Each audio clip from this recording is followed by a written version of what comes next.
idea of coming out of Blink-182 was like, it was insurmountable. There's no way in my mind that I was gonna be able to create another rock band that could ever compete or be anything close to what Blink was, because Blink was such a cultural kind of phenomenon. So Angels and Airwaves was like, okay, how do we take a theme about the human race and communicate those like in a motion picture and on an album and in a book and all these different, then it became like an art project. The band was simply one branch of the tree. But what came out of that, building my company To the Stars Academy of Arts and Science, we really are building an aerospace company. We really are doing things that deal with, access into space and what's out there and the science and engineering involved, and telling the stories about things that are out there and their interaction with this planet and with people. And I'm really living what I was preaching back then. I'm really doing it. I didn't just sing about space. I'm building a company that really, brings all of that out there to everybody's mind and hopefully to their experience too.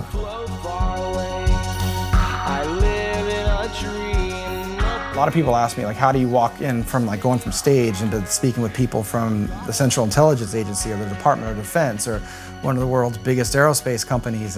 But the thing that really prepared me was I kind of really already felt anything was possible. When Blink got gigantic, being a part of that ride, you're already kind of going, oh my God, anything can happen, because I was living in my parents' house in a garage is where my room was. So you go from living in the garage to something like that, you kind of already open the door and go, well, I guess anything could happen because it happened to me. I kind of already realized that there aren't barriers on really ambitious, big ideas.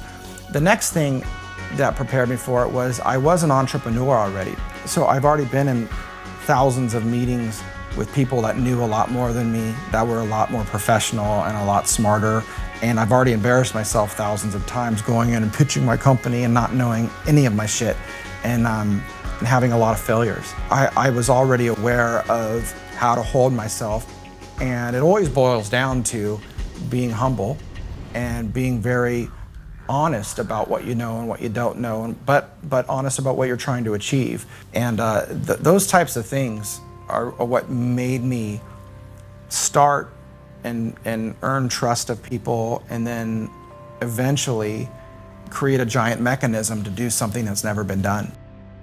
To this day, I remain very much out of my league. I remember some of the first meetings I had, my heart would be beating so fast.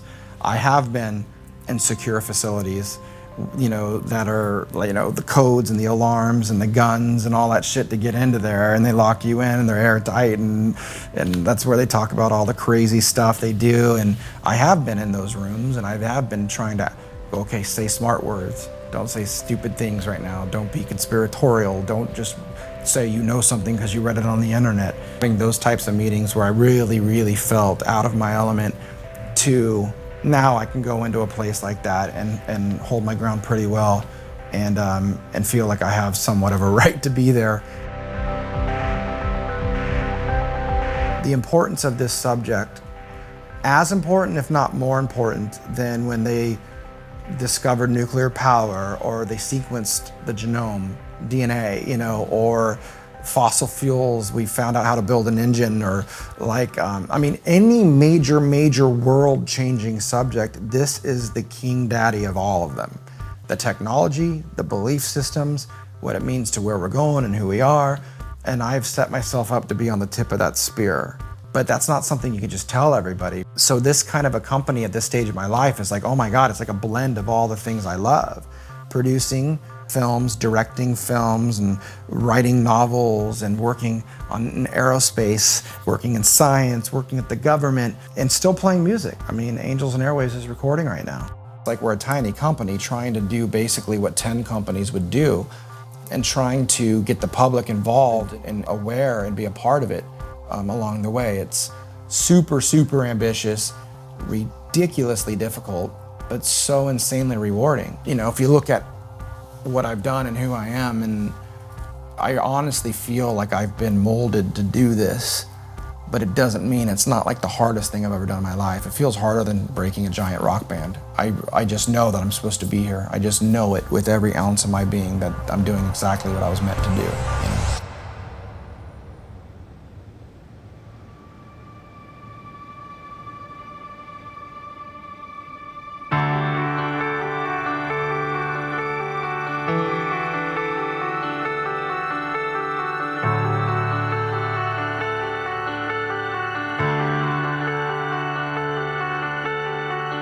had a really, difficult year. A lot of things came into my life this past year. And starting the company and everything, it's been really stressful. And when I got into riding bikes in a big way this past year and a half or so, what I remembered this year with everything going on, it reminded me of like when I was a kid in a broken family. Parents hated each other, hated my parents, and I was just starting Blink as a punk rock band, and skateboarding was like my life. And every time I got on the skateboard, you felt the vibration of the street through the board, and you felt the wind, and you have that inner ear thing where there's motion.